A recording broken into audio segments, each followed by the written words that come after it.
All right. I am pretty excited. We are on this episode of Top Lenders in America with Jessica Binge. And today we're going to talk about video because you've done a lot of video. You've had coaches with video. It's helped your business. You've figured out how sometimes it's easy to do video, sometimes it's harder to do video. And that's what I think is really interesting is you've got a lot of experience. A lot of people know they need to do video, but they never try it. And you've done video. How did you get into, okay, I need to do video and no matter what, I'm going to start doing it? How did you get into that?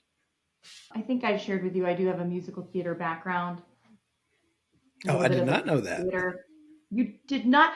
Mm, I'm just kidding. Wow. I have a little bit of a performer background, and I've actually been doing a little video here and there for a long time. I was looking at some old Facebook from years ago, and I was just putting little things out there of me and the kids, and really not because I'm a performer and I want that attention, but really because I'm in sales and I just wanted to like people to see me and my family and to remember me as a lender. We don't get a lot of face-to-face contact with the clients. It's hard for them to see us as humans. And so I always had the inclination to do it for that reason. So I would have things out there of me and the kids dancing or over the years. It's become widely popular, and I just thought I needed to do something a little bit more professional, if you will, because my original videos from over the time are just they're just silly. And I know that you and I have talked about that it actually is good now to do more Right. authentic in the world of AI. So I'm grateful about that. But yeah, I just know that in my gut, I thought I'm not that shy. I can do this. Do I like myself on camera? No, I don't. Right? So people are like, Right. that Jessica, she's just a show up. Really, I don't like myself on there. I just know it's the necessary evil if you're trying to remind people that you're here for them. Is that right? Does that make sense? That was my gut feeling Yeah. about it. Yeah.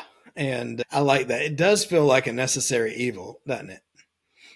Yes. And one of my questions, which like I thoroughly enjoy our conversations that we've got. Me and we've had both off camera and then on camera. We've done a few of these now, We need to and start recording our off camera combos. we should. I think people may enjoy those even more. I've got a number of friends when we talk like this. One of us will just hit record, be like, "Hey, this is gold, Jerry. This is gold." And there's something to be said. This is enjoyable. How do I take something that feels like a necessary evil and how do I make it something that I truly enjoy? Because one of my favorite entrepreneurs, he's a guy named Naval, Naval, and he's started a lot of different companies. And one of his phrases is find something that feels like play to you that seems like work to others. Because if you enjoy it, you're going to keep doing it and you're like, while other people quit, you're going to be able to keep doing it because it gives you energy.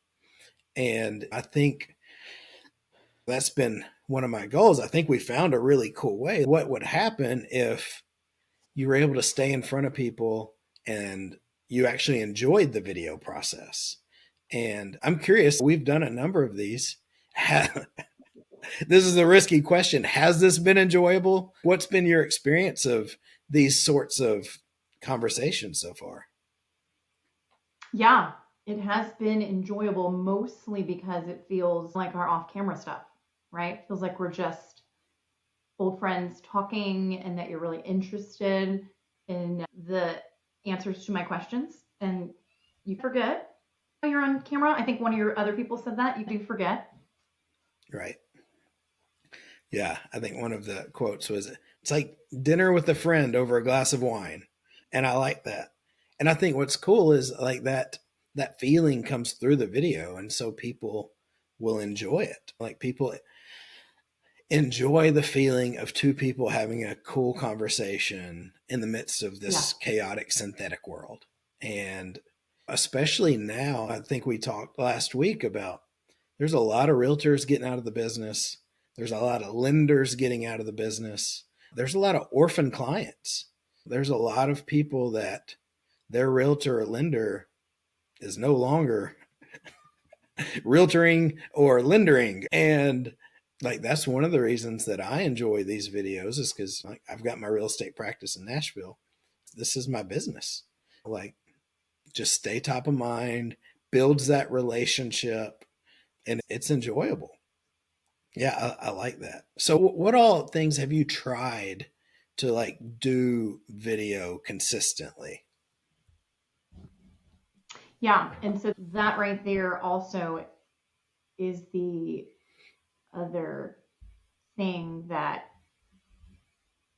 so consistency, right? I'm trying to find some consistency around this.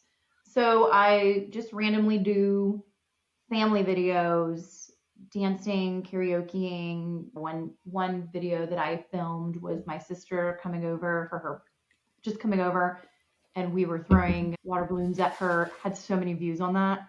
She didn't know. We pretend like we weren't celebrating her birthday. Hey, you want to come over for a grill out? And we were throwing water balloons at her. We've got, and I share it. I'll share it like when it comes around, and it's a hoot. Yeah. So that sort of stuff. And then the most recent videos things that I was doing were like short little educational type things. It can be from credit tips. It can be, and I would have those edited, and then I'd put those on my business page, and then I would share them on my personal Facebook page. And I get good feedback from those. People are like, how did you do that? Or add the subtitles or whatever. Because sometimes people aren't watching these videos. They read it before they like click they're not listening, turn on the audio. Right. Is that what it is? I don't know if they're like somewhere they shouldn't be watching and they're just reading it. That's part of it. And a lot of people, like a lot of times, like I've just got the audio off by default so I can scroll through. And so I start reading it. And only then do I like, all right, I want to listen to this. Okay. Or you're right, I might be at a place where I don't want people to know I'm watching a video. So I read the whole thing, whether it's a meeting or bathroom or wherever it is, or on a public, at some kind of public bench where everybody's looking at their phone, scrolling. And, yeah. And my goal is to do this is great. I feel like it's, not only do I want to keep doing the educational videos, but I also like this where we're going to interview people in the community. I do want to do a video also of places in the community. So if it's good food or a good place to go, I want to incorporate that too. I did buy a gimbal. Nice. Do you have one of those? You have one of those? I've got a friend. I'll just borrow his on the offhand that I need it. So I bought one of those. Or I had actually a friend of mine bought me one. Nice. Yeah. And when you did those short videos, what was that process? Did you do them all at once? Did you do them like sporadically? When's the last time that you did them? Right. So I wrote scripts for these because I was on a professional video sort of kick.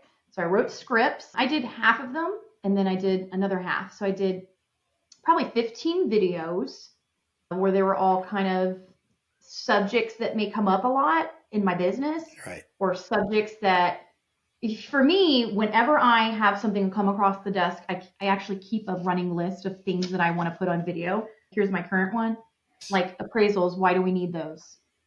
Yeah. Ownership interest. What does that mean? On my application, there's a question on there that says, have you ever had ownership interest in the last 3 years? And I think it may have said that in a property. I'm not sure. Right. But so many people answer that question incorrectly. And I'm like, they just don't know what ownership interest means. Right. So I just write down little things. But yeah, so 15 videos, did them all at once with different jackets. Am I talking over you? Nope, my kids just came in and they're playing pirates. So I muted myself and said, please go upstairs. I was like, what? Come again? What? Because we're being pirates for Halloween. This is what happens when you work from home. Yeah. And I have found my clients, they're okay with this kind of stuff. And it's enjoyable. I've been head on upstairs, okay? It's crazy. My kids, you keep telling them, hey, I'm going to be on this little call and I don't want you to come into the office. Captain. And they do it every time. You're like this. If you seriously don't go, you're going to get spanked. I mean exactly. it. Exactly. That's the look like, I'm serious. I'm serious. I need a deadbolt on the door. Through the camera. Yeah.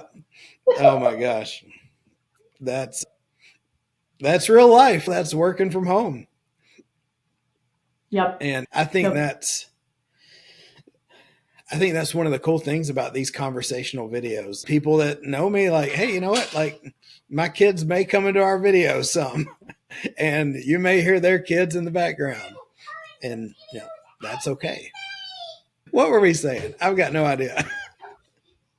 We were talking about, did you do them all at once? Did you my latest round of experimentation with videos? Yeah. And when did you record those? So I started those videos in the beginning of 2023. And then, traditionally as a lender, you have your busiest time in the summer. So I did get busy in the summer and I did put those out methodically. And then summer came around and I just, didn't put any more videos out, but I do still have more to put out there. Yeah. If you will. What's your hope for doing videos consistently? What's your personal hope for it? So, as a person in sales, your goal should be, to have your customers think of you, have them remember you when it's time for them to do this transaction again in my particular line, or any sales, it could be translated the same way.